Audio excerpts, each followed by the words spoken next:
We have briefly looked at some of the problems involved in running a biggish city, like, say, Melbourne, keeping the road and rail systems running, policing, providing food and housing, and so on. In another lecture, I'm going to deal with what we must now call the megalopolis, cities with populations of 10 million or more. However, first I want to go back in history to when the population of cities could be numbered in the thousands rather than the millions. One of the earliest theorists of the city was, of course, Plato, who created an ideal city in his text, The Republic. The population of this city would be around 25 to 30,000 at most. Oddly enough, the same figures were chosen by Leonardo da Vinci for his ideal cities.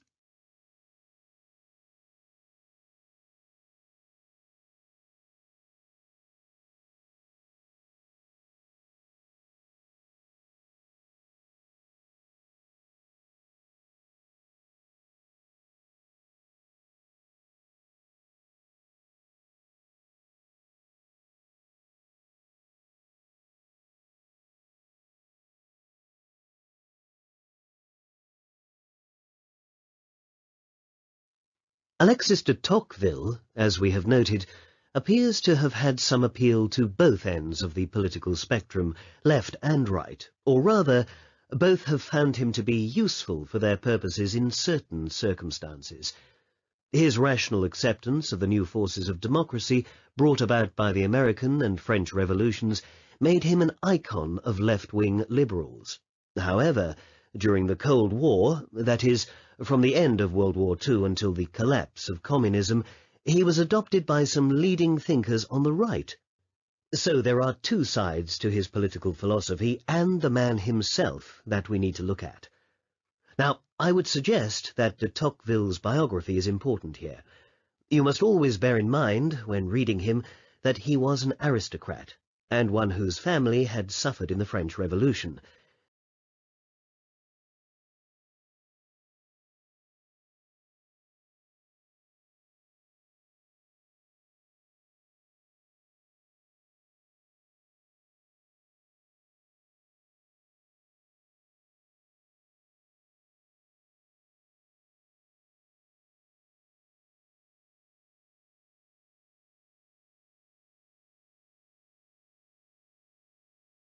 I suppose more and more people are starting to see graffiti as a form of art. Now, there are still many who would beg to differ, and they'd point to the destructive scribblings that we see on our bus shelters and our public buildings. These often take the form of tags, which are fancy scribble-like versions of someone's name or nickname. Tags generally have no aesthetic appeal, and they are the scourge of the high street shopkeeper in many a town. I can certainly see where the shopkeepers and property owners are coming from. But the fact is, graffiti has been around for a very long time indeed. People left their mark on cave walls back in prehistoric times, and it's been found too on ancient monuments in Egypt and Rome. But New York-style graffiti, which is really the forerunner of a lot of the graffiti that's getting done now, New York graffiti took off in the late 1960s.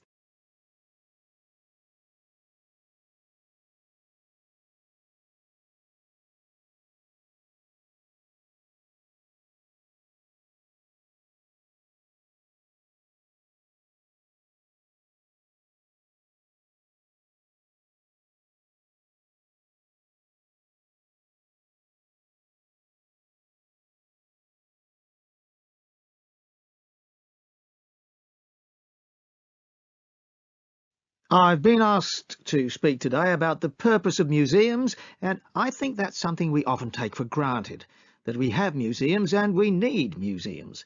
But with so much information available now online, people have access to whatever it is they want to know, so I think we need to consider carefully just what it is that we expect of our museums today, what makes them relevant in the information age. Clearly, we've got to move beyond the early 20th century concept of a warehouse full of old, remarkable, untouchable objects. This warehouse idea does very little to inspire people. What museum professionals need to do, what they should be doing, is make their collections and programs work towards the purpose of education.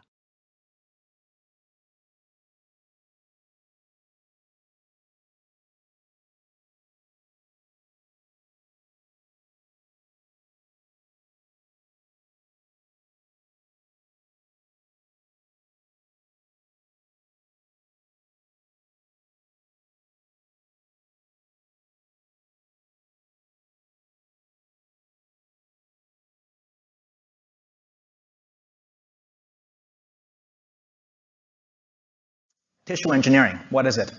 It's an emerging field, interdisciplinary field that combines engineering and life sciences to create functional biological structures that can restore and improve tissue function. Examples include bladders, trachea, and blood vessels. And if you look at it, printing as a technology has also gone through a revolution. While it's been around for hundreds of years, in the last couple decades, it's gained a new dimension. We can now print layer by layer in materials ranging from plastic to metal to concrete to chocolate, from the smallest scales to the largest. If we take 3D printing and we combine it with biology, we have bioprinting, where the building blocks are cell aggregates, what we call bioink particles, that are composed of thousands of cells that can fuse together into different shapes.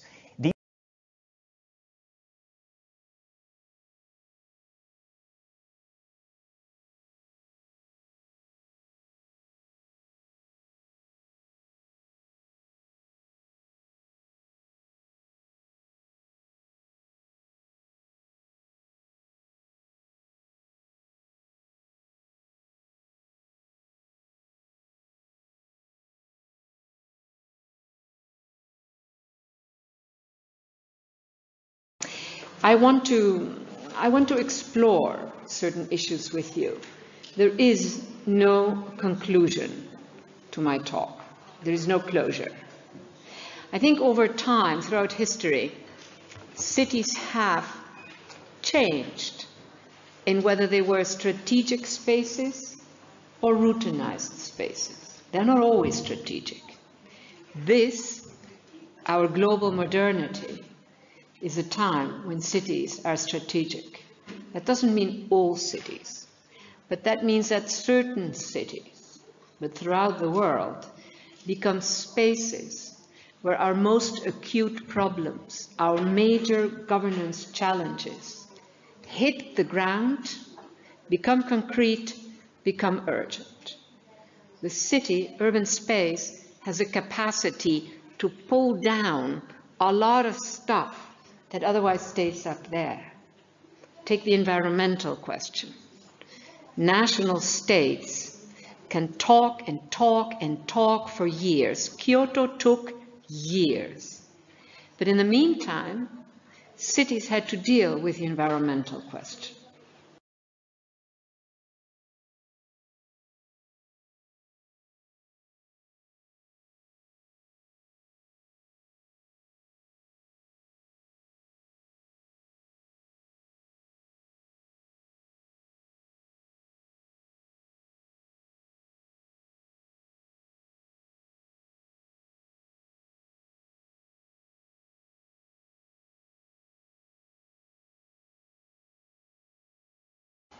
When this dog approaches some food, another dog's playful snarls are played back. The dog seems curious, but the sound doesn't stop it from taking the bone. Here, a dog hears the growls of a dog being approached by a stranger. But these don't deter it from grabbing the bone either. In another scenario, the sound of a dog protecting its food is played back. This time, the dog backs off. These experiments suggest that dogs can distinguish between different types of growls.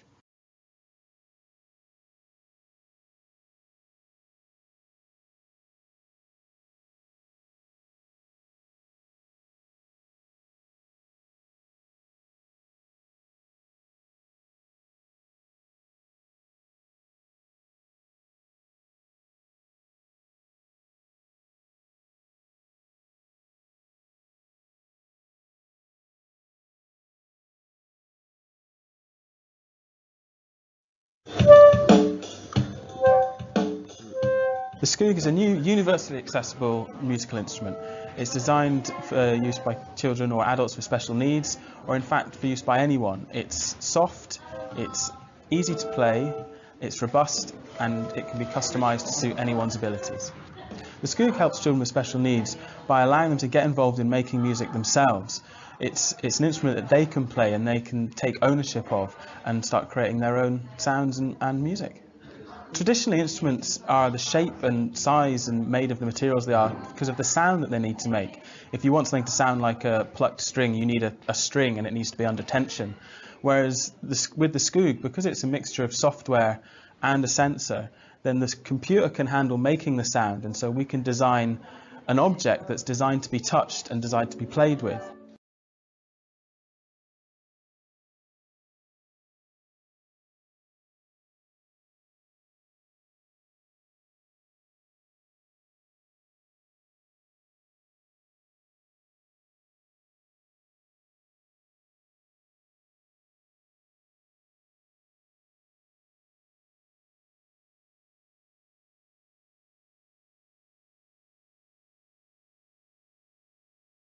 Indeed, the library.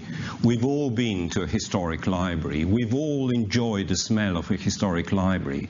But what is it and what does it mean? When at UCL Center for Sustainable Heritage, we've recently been asked to assess the environment at another historic library at St. Paul's Cathedral, the Wren Library, an incredible place. And it has such an intensive smell of old books. And we were also asked, for the first time really, I was actually quite taken aback by the brief. We were asked, whatever you do, please preserve the smell. It's so important to our audience. It's so important how people perceive the library. So that was quite an important message in our research. And indeed, smell is an important way of how we communicate with the environment.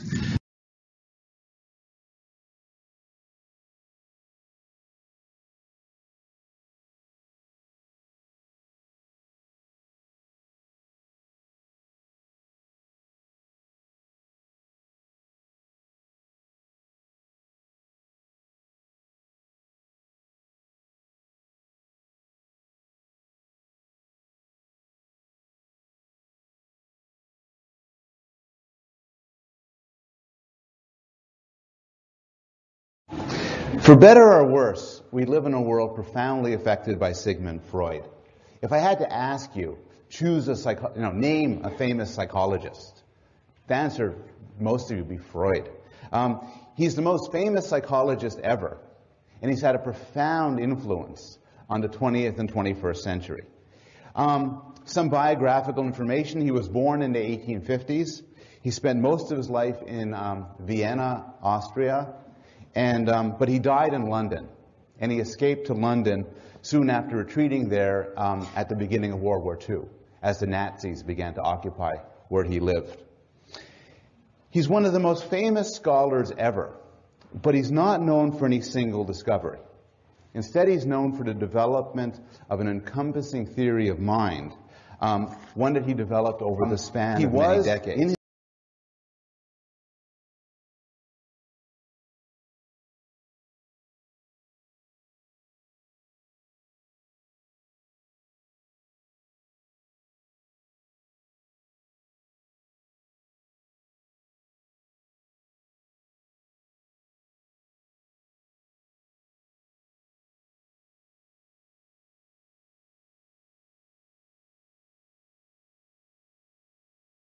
Well, it's about whether you can achieve a win-win solution, whether you can achieve economic growth which brings wealth in order to cut poverty without damaging biodiversity. And the argument is that if you want to protect biodiversity, you have to focus on that as a goal, but if you do that, you run the risk of hurting the poor, and you also run the risk of inconveniencing or reducing economic growth. And we're used in developed countries, industrialized countries, to seeing this argument, this axis argued about with, let us say, a government wishing to start drilling for oil in place X, which is full of wildlife, and the Wildlife Conservation Societies urging them not to on the grounds that it's a wilderness refuge. We're used to that debate. What I'm saying is that in the developing world, there's a third axis, and it's quite a complex one.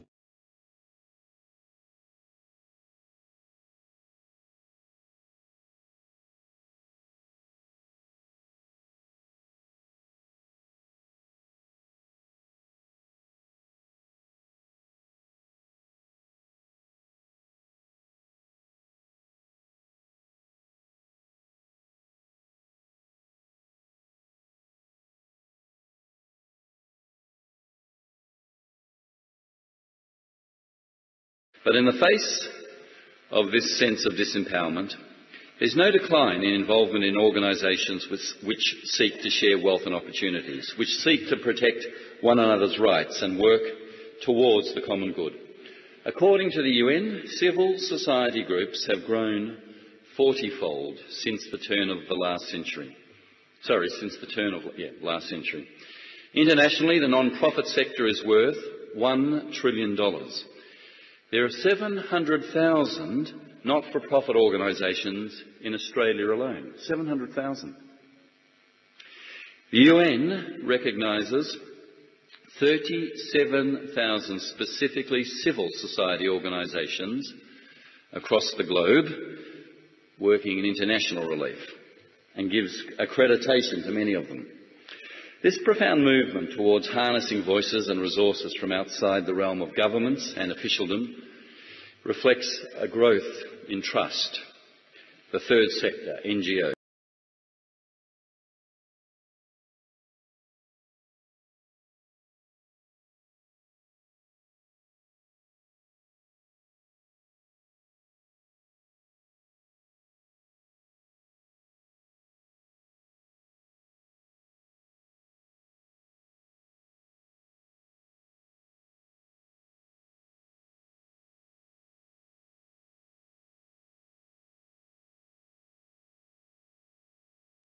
And this illustration often used is the one of the monkeys at the typewriter.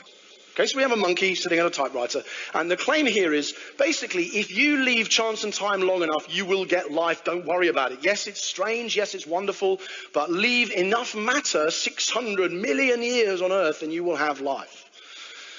So the monkey's sitting at the typewriter, and the chances are eventually he produces the complete works of Shakespeare, so what's the problem? But he doesn't manage to do it in 600 million years. So what I decided to do to run the numbers is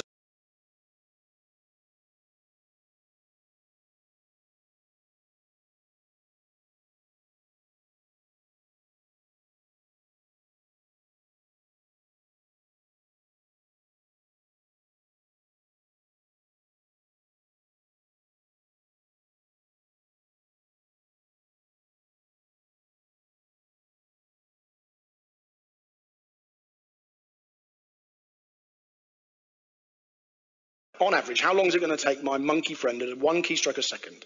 I don't know how long you think that would be. Maybe you could have a guess. Would it be less or more than 600 million years, which is the period life on Earth is supposed to have emerged within? And when I ran the numbers, to be or not to be, that is the question, takes 12.6 trillion years to type just that phrase. And a DNA string, that complexity emerged by chance, undirected, within 600 million years. Again, it's mathematically possible, but it's so incredibly unlikely that it would have, that it tilts me in favour of the Christian story in which God creating life is simply a question of saying, let there be, and there was.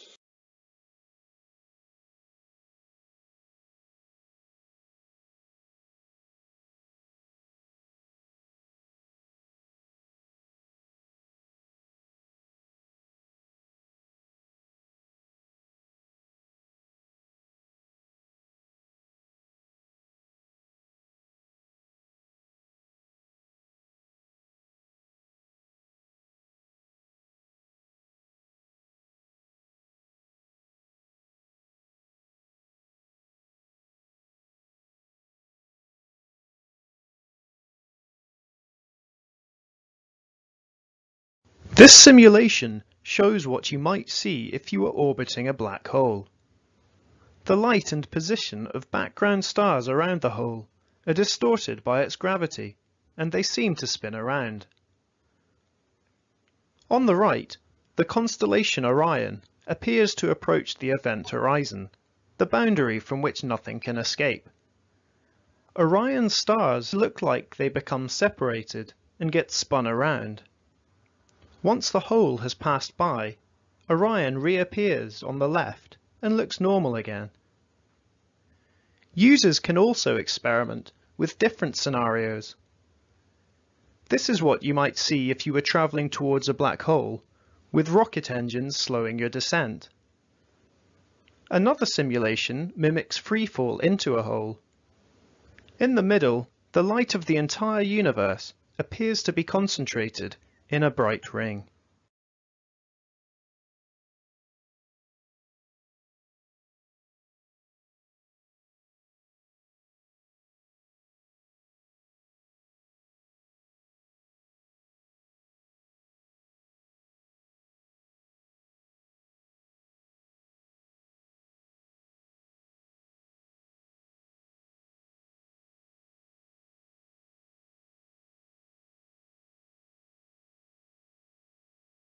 A wind turbine is a device that will convert wind into mechanical movement, which we can use to power a water pump or electricity generator.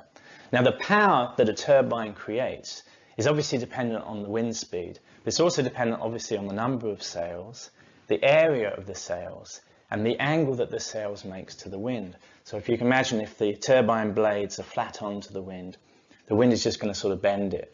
But if they're at a slight angle, when the wind hits it, it's going to turn the blades, and we can use that for powering things. Now, we're going to have a go at making some very, very simple paper windmills, the sort of things that you can make from the bits and pieces lying around at home, and use that to drive a very small generator to power electronic devices.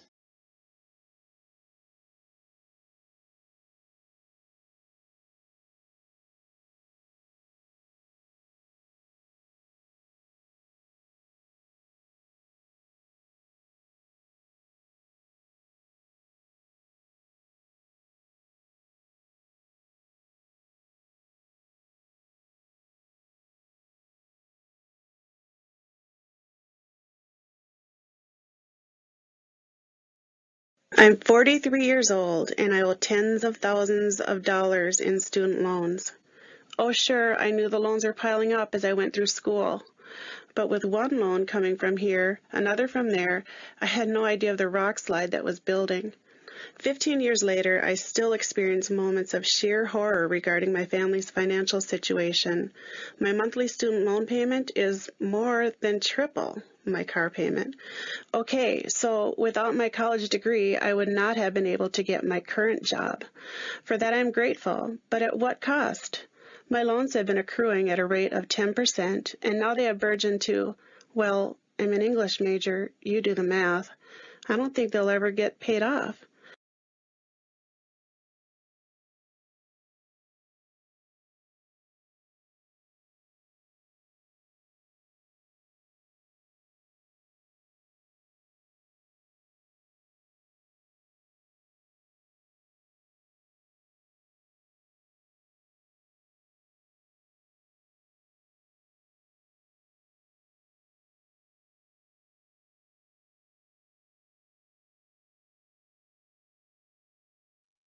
The brain is basically built from the bottom up. First, the brain builds basic circuits that are responsible for basic skills, and then more complex circuits are built on top of those basic circuits as we develop more complex skills.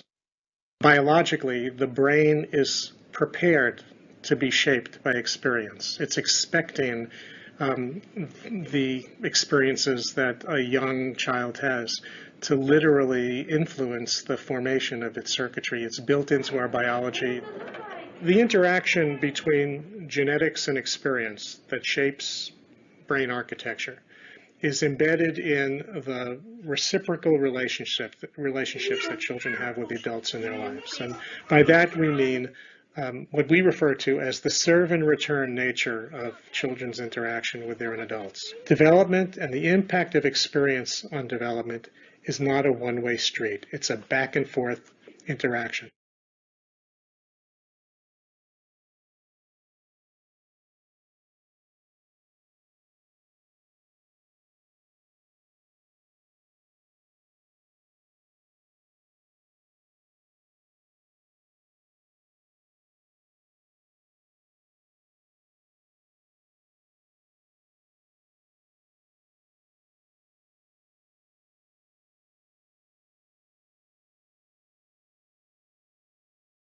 Today, 150,000 farmers in India have committed suicide in areas where seed has been destroyed, where they have to buy the seed from Monsanto and buy it every year at very, very high cost. And that high cost seed is getting them into debt, and that debt is pushing them to suicide. What we've done is create community seed banks, places where we collect and save seeds, rescue them from disappearance, multiply them, and then distribute them according to farmers' needs. And about 40 community seed banks have been created across the length and breadth of India. Places where these have been created, farmers are not in distress, because the biggest cost today is seeds and chemicals. These seed banks have now been a new place where we can respond to the new crisis of globalization on the one hand and climate change on the other. Globalization has led to farmers' suicides.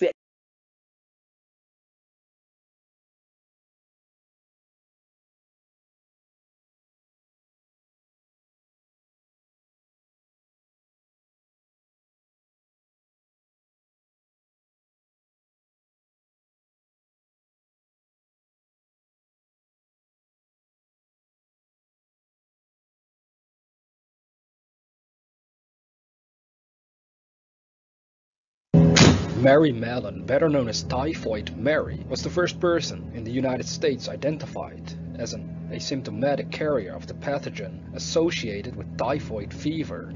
She was presumed to have infected 51 people, 3 of whom died over the course of her career as a cook. She was twice forcibly isolated by public health authorities and died after a total of nearly 3 decades in isolation.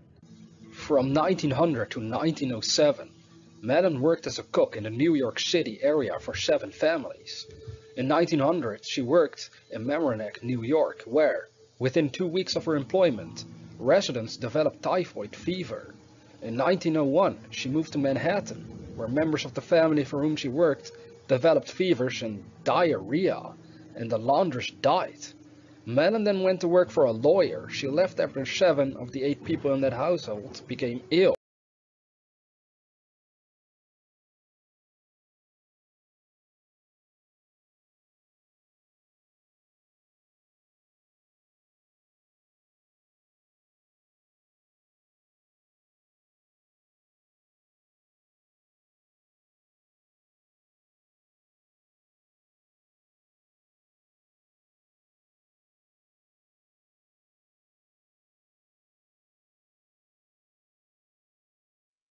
Now, I like the history, and one thing I want to go over briefly is the history of epigenetic research, and this is from my perspective now. I got into this field in the early 90s, and what I have here is plotted publications, total publications, as a function of time, year, and on a linear graph. So what I did for this is I wanted to show that basically, up until around the year 2000, there's an inflection point right around 2005, right in here, where it looks like basically nothing really is happening much in the field of epigenetics, to the point where it's actually going vertical, and a lot is happening in the field of epigenetics. Now, if you plot this rather than on linear paper, semi-log paper, what you will find is that what I'm showing is an exponential growth curve for publications in the field of epigenetics. And that in the scientific community, there's a doubling of the epigenetics papers every 1.5 to 2 years.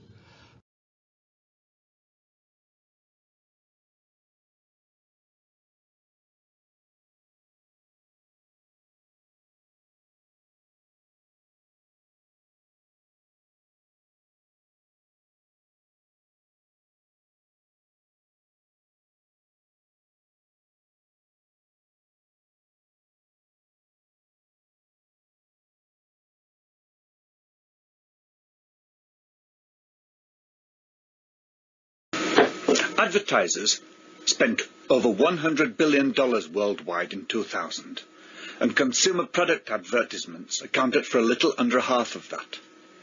What did they get for it? Does advertising actually work? Does it, that is, persuade customers to pay a premium price for the extra intangible value which a brand confers on a product? Some businessmen say that one cannot quantify the effect of advertising because it's meant to have an unquantifiable effect, such as improving product awareness, reinforcing brand loyalties, or increasing total consumption of a product category. However, that hasn't stopped advertising executives from trying for many years to prove to clients that advertisements have a very quantifiable effect indeed on sales.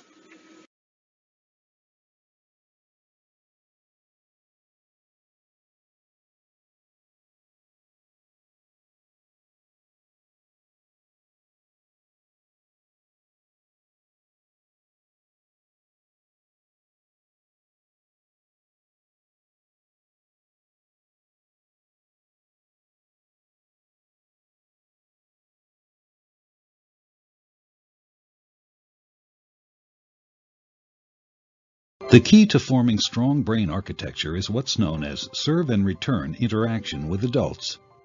In this developmental game, new neural connections form in the brain as young children instinctively serve through babbling, facial expressions, and gestures. And adults return the serve, responding in a very directed, meaningful way. It starts very early in life, when a baby coos and the adult interacts and directs the baby's attention to a face or hand.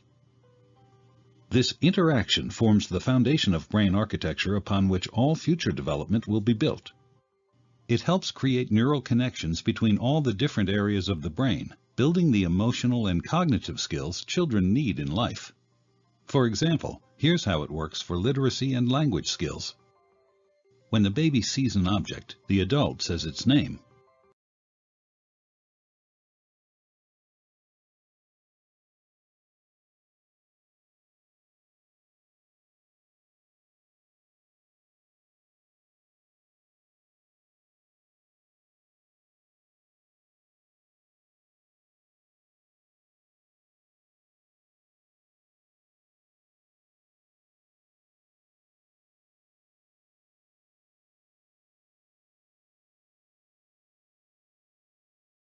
This is a bomb calorimeter. This is the actual piece of equipment that researchers use to calculate the energy content of either biodiesel or maybe even the potato chips that you had for lunch today. When they calculate the amount of energy, they're going to calculate it in heat units, which would either be joules or calories. I want you to look inside the bomb calorimeter. Inside here, you can see that there's a silver bucket. Water goes all in here. And this is actually the bomb.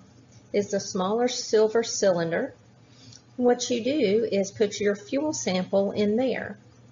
Then these two electrodes are connected to the bomb. These provide the spark that will ignite your sample. When your sample burns or combusts, that gives off energy.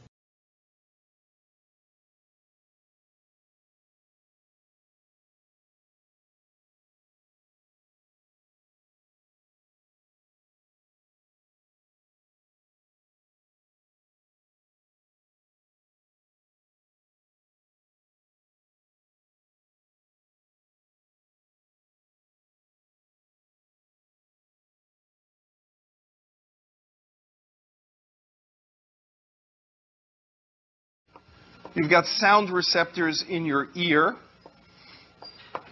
and they're beautiful. We're not going to talk about them at any length, but there's little flappy, these little spiky things going along in your ear, and they can translate vibrational energy coming from your ear, hitting your eardrum, being translated into a vibration in the fluid in your ear, into a physical motion of these little receptors there, into an electrical motion, into an electrical signal that goes into your ear.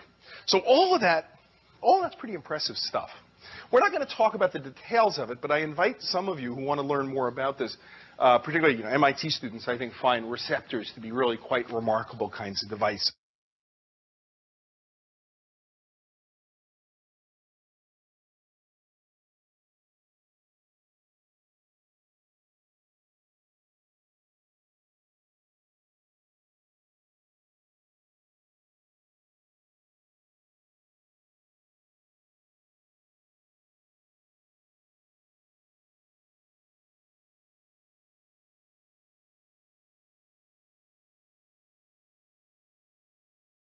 The way a mother rat takes care of its pups is by licking and grooming, nipple switching, and archback nursing.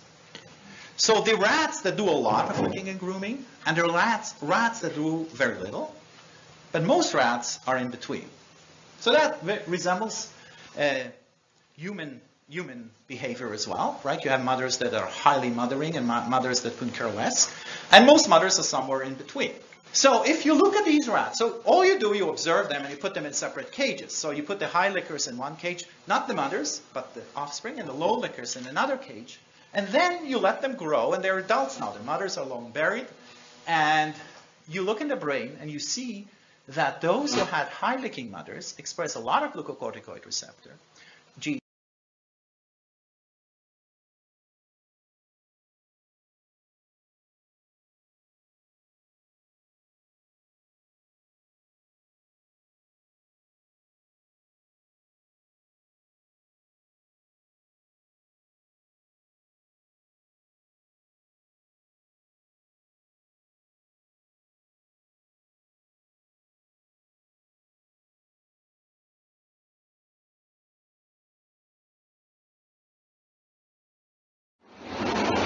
Sea creatures are inspiring the latest devices that harness wave power.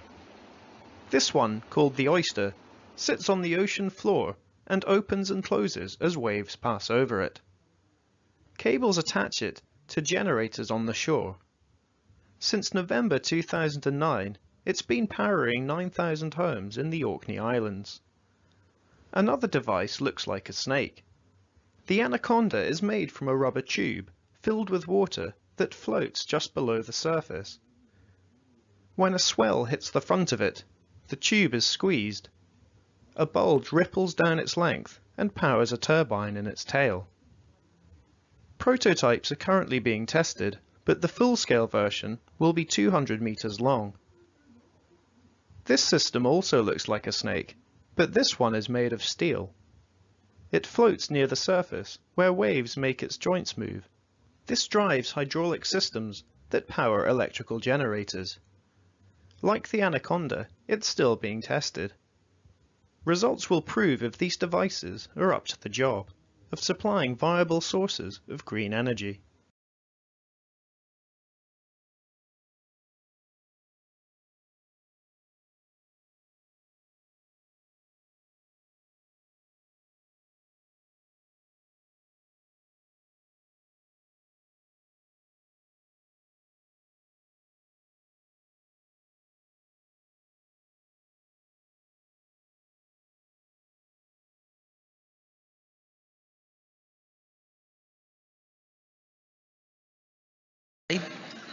I had been writing nonfiction for years, actually, but secretly wanting to be a novelist.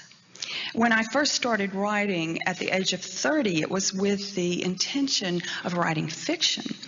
But I took a little detour for 10 or 12 years and wrote nonfiction, which I have absolutely no regret about at all. I think it was exactly the right thing for me to do. But there was that dream tucked away inside of me to do this. And I remember reading something that Eudora Welty wrote, who is, the great novelist from Mississippi who had a big influence on me, actually. She said, "No art ever came out of not risking your neck." And I think she's absolutely right about that. It felt that way to me at the time, and actually it feels that way to me every time I sit down to write something.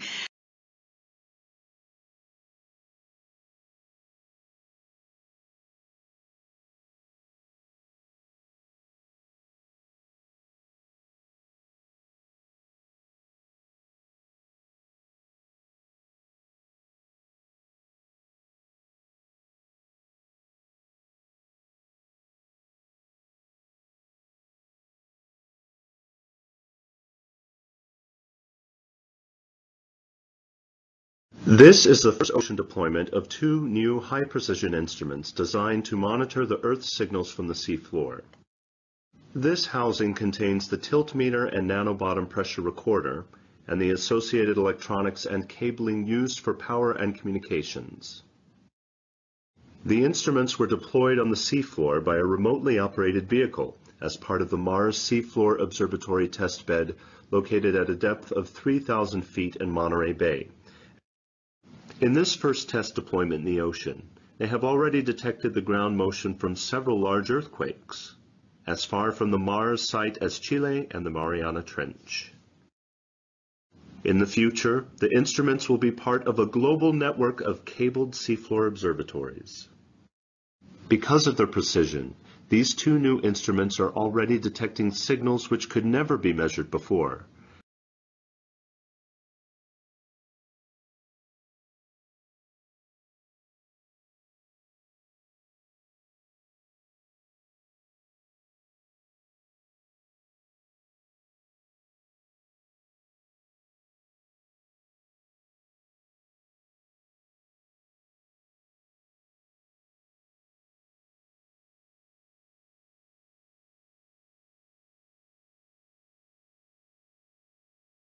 Today I want to talk about an important aspect of education, which is the education expenditure of the UK, compared with other European countries.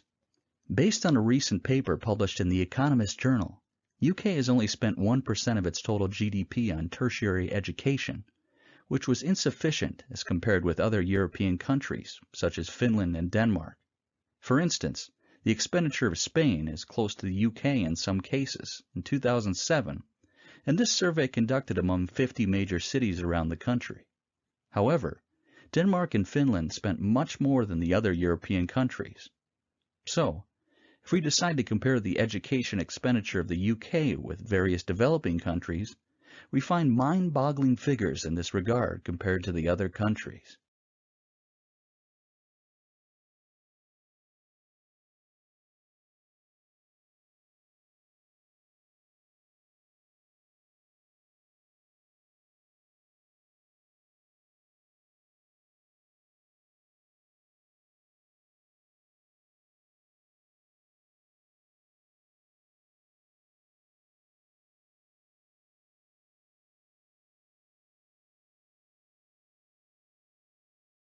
A painter hangs his or her finished picture on a wall, and everyone can see it. A composer writes a work, but no one can hear it until it is performed. Professional singers and players have great responsibilities, but the composer is utterly dependent on them. A student of music needs as long and as arduous a training to become a performer as a medical student needs to become a doctor. Most training is concerned with technique, for musicians have to have the muscular proficiency of an athlete or a ballet dancer. Singers practice breathing every day, as their vocal cords would be inadequate without controlled muscular support. String players practice moving the fingers of the left hand up and down while drawing the bow to and fro with the right arm, two entirely different movements.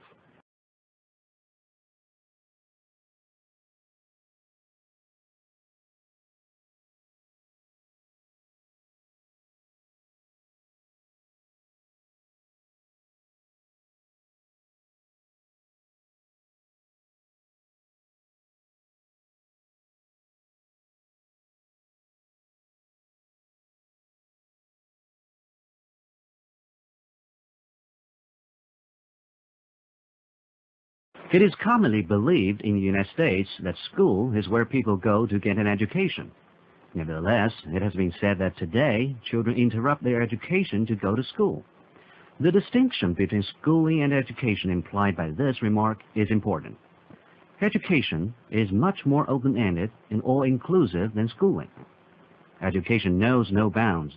It can take place anywhere, whether in the shower or in the job, whether in the kitchen or on a tractor. It includes both the formal learning that takes place in schools and the whole universe of informal learning. The agents of education can range from a revered grandparent to the people debating politics on the radio, from a child to a distinguished scientist. Whereas schooling has a certain predictability, education quite often produces surprises.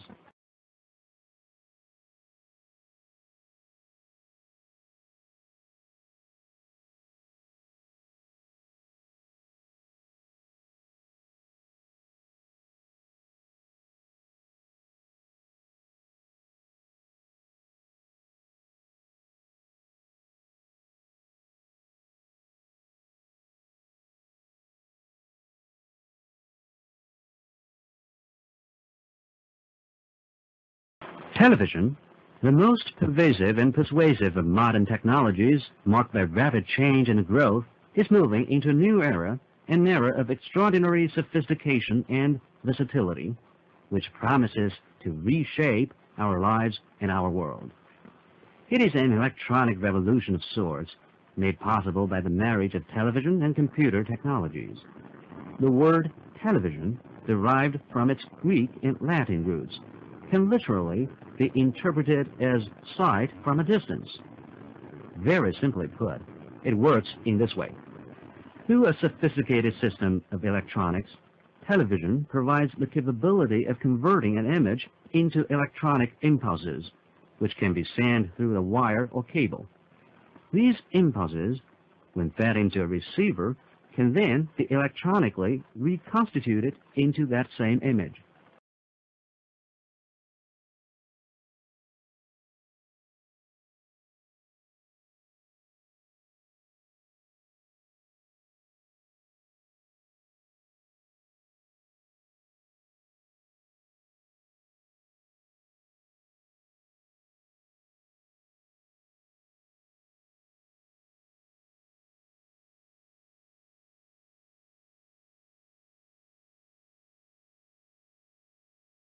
Standard usage includes those words and expressions understood, used, and accepted by a majority of the speakers of a language in any situation regardless of the level of formality.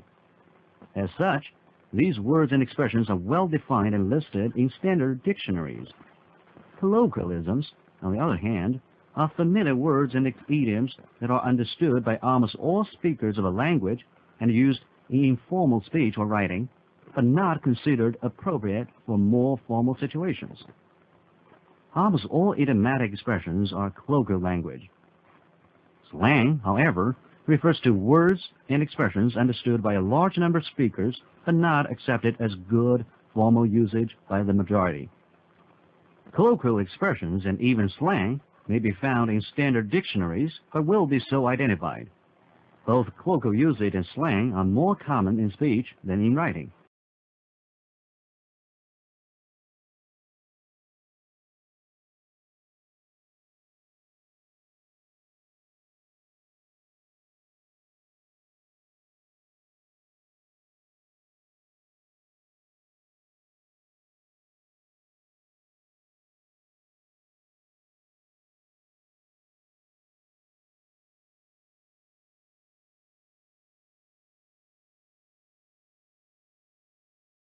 Archaeology is a source of history, not just a humble auxiliary discipline. Archaeological data are historical documents in their own right, not mere illustrations to written text. Just as much as any other historian, an archaeologist studies and tries to reconstitute the process that has created the human world in which we live, and us ourselves insofar as we are each creature of our age and social environment. Archaeological data are all changes in the material world resulting from human action, or more succinctly, the fossilized results of human behavior. The sum total of these constitutes what may be called the archaeological record. This record exhibits certain peculiarities and deficiencies, the consequences of which produce a rather superficial contrast between archaeological history and the more familiar kind based upon written records.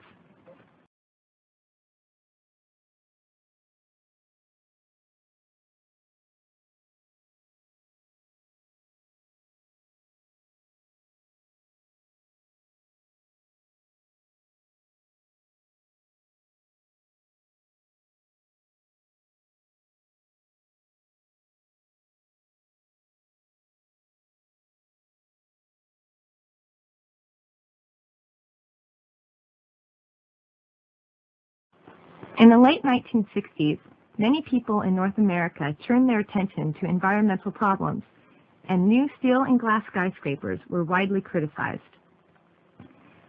Ecologists pointed out that a cluster of tall buildings in a city often overburdens public transportation and parking lot capacities. Skyscrapers are also lavish consumers and wasters of electric power. In one recent year, the addition of 17 million square feet of skyscraper office space in New York City raised the peak daily demand for electricity by 120,000 kilowatts, enough to supply the entire city of Albany, New York, for a day.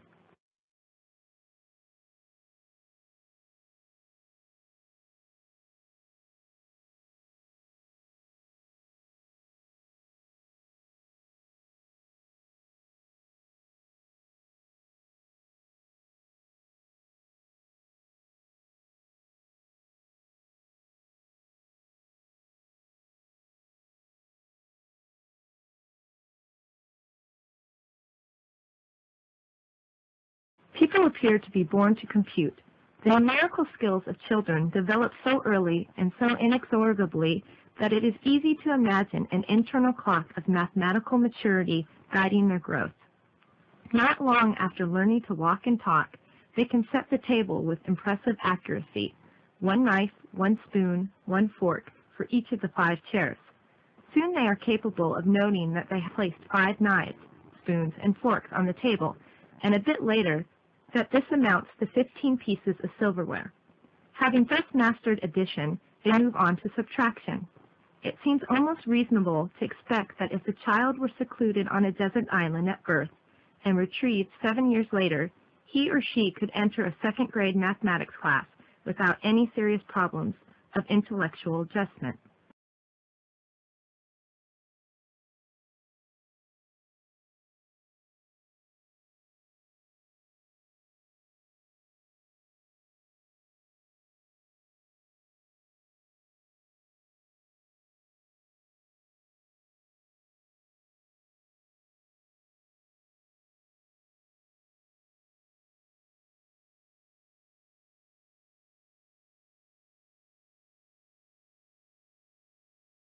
British Columbia is the 3rd largest Canadian province, both in area and population. It is nearly 1.5 times as large as Texas and extends 100 miles north from the United States border. It includes Canada's entire west coast and the islands just off the coast. Most of British Columbia is mountainous, with long, rugged ranges running north and south. Even the coastal islands are the remains of a mountain range that existed thousands of years ago. During the last ice age, this range was scored by glaciers until most of it was beneath the sea. Its peaks now show as islands scattered along the coast. The southwestern coastal region has a humid, mild marine climate. Sea winds that blow inland from the west are warmed by a current of warm water that flows through the Pacific Ocean. As a result, winter temperatures average above freezing and summers are mild. These warm western winds also carry moisture from the ocean.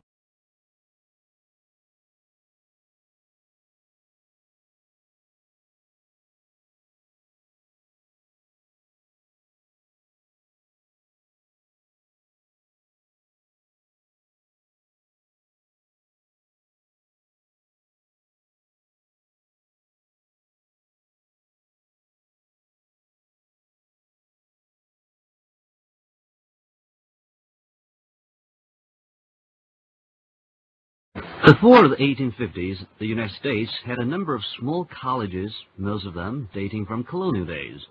They were small, church-connected institutions whose primary concern was to shape the moral character of their students. Throughout Europe, institutions of higher learning had developed, bearing the Asian name of university. In Germany, a different kind of university had developed.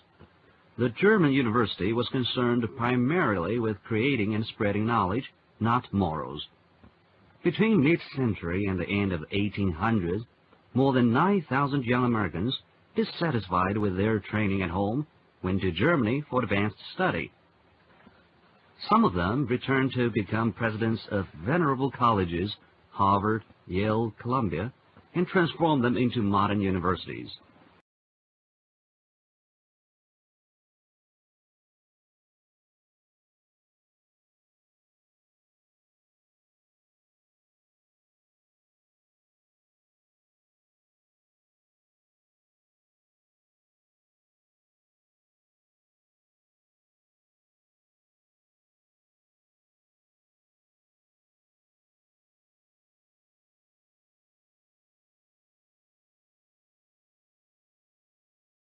For the last 82 years, Sweden's Nobel Academy has decided who will receive the Nobel Prize in Literature, thereby determining who will be elevated from the great and the near great to the immortal. But today the Academy is coming under heavy criticism, both from the without and from within. Critics contend that the selection of the winners often has less to do with true writing ability than with the peculiar internal politics of the Academy and of Sweden itself. According to Igmar Björksten, the cultural editor for one of the country's two major newspapers, the prize continues to represent what people call a very Swedish exercise reflecting Swedish taste.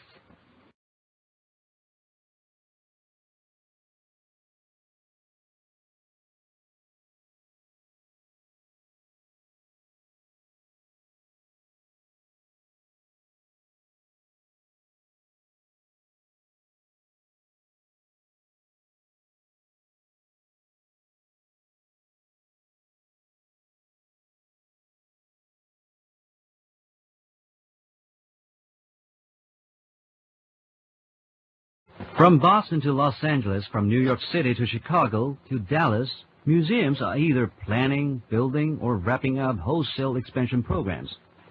These programs already have radically altered facades and floor plans or are expected to do so in the not-too-distant future. In New York City alone, 6 major institutions have spread out and out into the airspace and the neighborhoods around them or are preparing to do so. The reasons for this confluence of activity are complex, but one factor is a consideration everywhere: space. With collections expanding, with the needs and functions of museums changing, empty space has become a very precious commodity.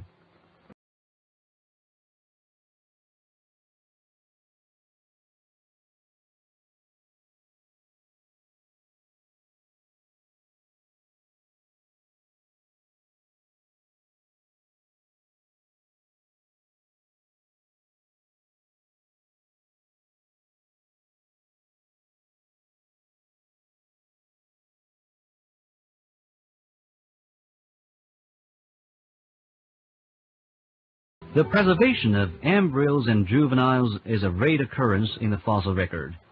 The tiny, delicate skeletons are usually scattered by scavengers or destroyed by weathering before they can be fossilized. Ichthyosaurs had a higher chance of being preserved than did terrestrial creatures because, as marine animals, they tended to live in environments less subject to erosion. Still, their fossilization required a suite of factors: a slow rate of decay of soft tissues, little scavenging by other animals, a lack of swift currents and waves to jumble and carry away small bones, and a fairly rapid burial.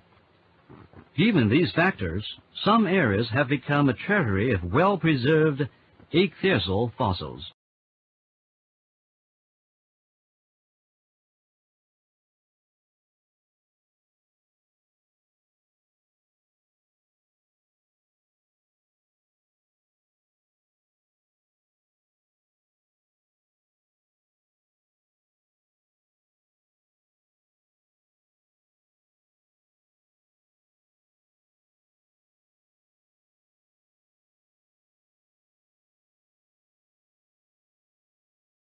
I think one of the things that's confusing for people is when they come here is there appear to be hundreds and hundreds of rules, hundreds of things you should and shouldn't do.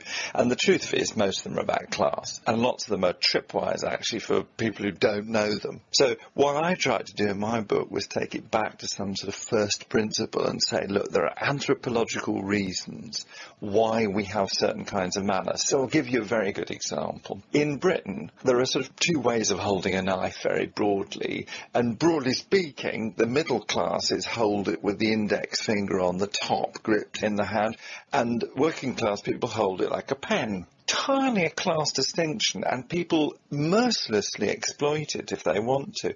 The truth of it is, the one way not to hold a knife at the table is clasped in your fist, raised, as if to kill your guest. And what does that tell us about eating?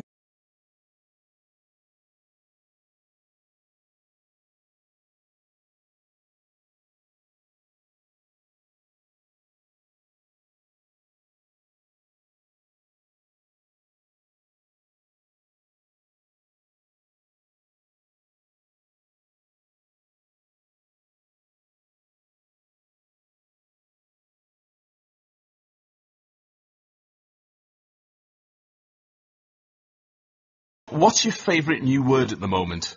Really, I don't have favourite new words, but let's say that one of my favourite new words is screenager, which is a young person or a teenager who spends a lot of time in front of the computer. Any other favourites, John? Some of those rather unpleasant words like splod, somebody who's socially inept, a sploddy person. But as I say, I don't really have favourite words because all words, as far as I'm concerned, are objects of scientific study. And where do these new words and phrases come from? Well, words come out of the culture that they represent and they describe. So if you've got a new development in medicine, for example, bird flu, then you'll get a new word coming out of that. If there's a military conflict, that may well bring all sorts of new words to the fore.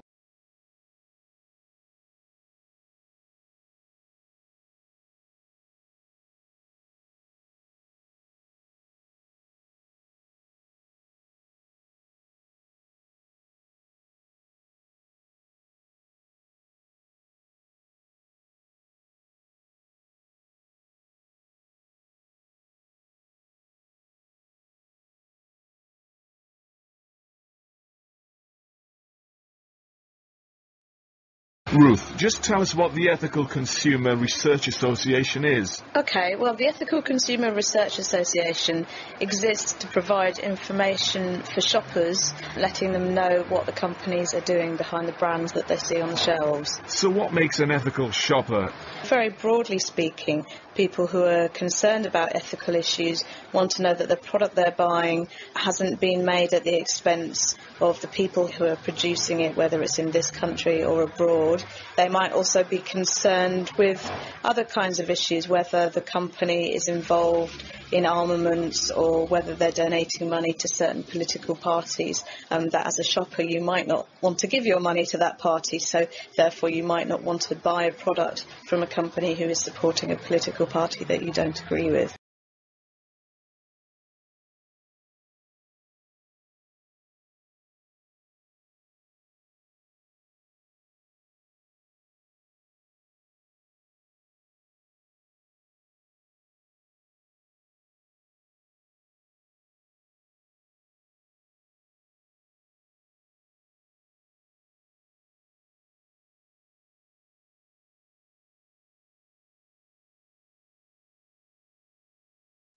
Located at the NASA Research Center in Iowa is a 5,000-gallon vat of water, and inside the tank is an underwater treadmill designed by Dave Newman, an aerospace engineer.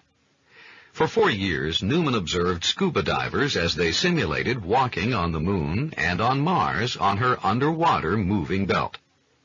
She wanted to discover how the gravity of the Moon and of Mars would affect human movement. To do this, Newman attached weights to the divers and then lowered them into the tank and onto the treadmill. These weights were carefully adjusted so that the divers could experience underwater the gravity of the Moon and of Mars.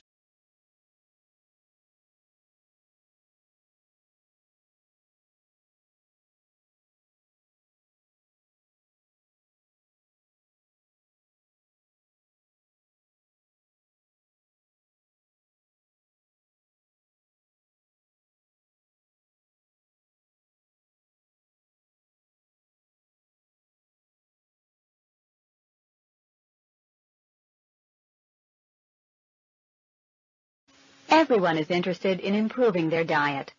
Adding grains is one of the easiest ways. Many people in the United States have a growing concern about nutrition, so grains are often served in restaurants. And many grains are now available in grocery stores too. Though for some, you still have to go to health food stores. You can stock up when you go, though, because uncooked grains keep a long time. You'll find that grains are easy to prepare. Many grains are as simple to cook as spaghetti. Barley, for instance, is just cooked in salted water. Remember, though, whole grain barley, the most nutritious kind, never will get as tender as spaghetti, no matter how long it's cooked.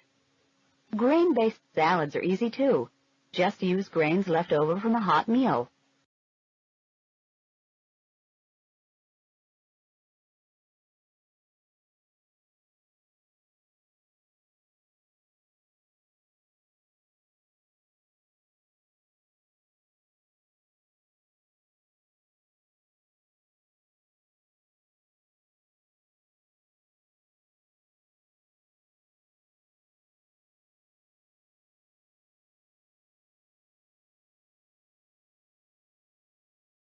So, you see, physical illness can have psychological causes. Now, we just have time to introduce another interesting example of the interaction between the mind and the body. Placebos. Placebos, maybe you've heard them called sugar pills, are harmless substances, not always sugar, that are used routinely on groups of sick people in experiments. These experiments test the effectiveness of new drugs. One group is given the new drug, the other group is given a placebo, and the results are measured. As you might guess, some of the people who receive the new drug get better. Surprisingly, however, some of the placebo group also get better. Why? Well, it's an interesting question, one which doctors can't quite answer. Some of the group may have gotten better on their own without any treatment at all. But research has shown that the very act of taking a medication that you think will make you better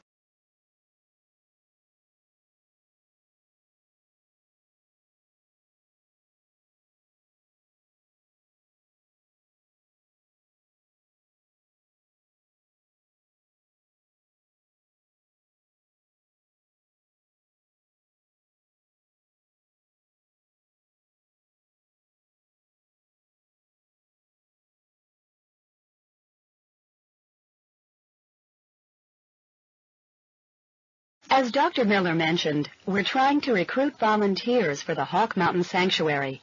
But before I get into the details of the volunteer program, I'd just like to tell you a little about what we do there. One of our main jobs is to keep detailed records of the migration patterns of raptors. For those of you who don't know, raptors are birds of prey, like hawks and eagles. Between August and December, we see around 20 different species migrating from Canada and New England. About 20,000 birds. Part of what attracts them to Hawk Mountain is the location on the east ridge of the Appalachian Mountains. What happens is that the sun warms the ridge in such a way that air currents are formed. The birds just sort of glide along on the air, so they use up very little energy. As volunteers, you'll be helping us keep accurate counts of the raptors.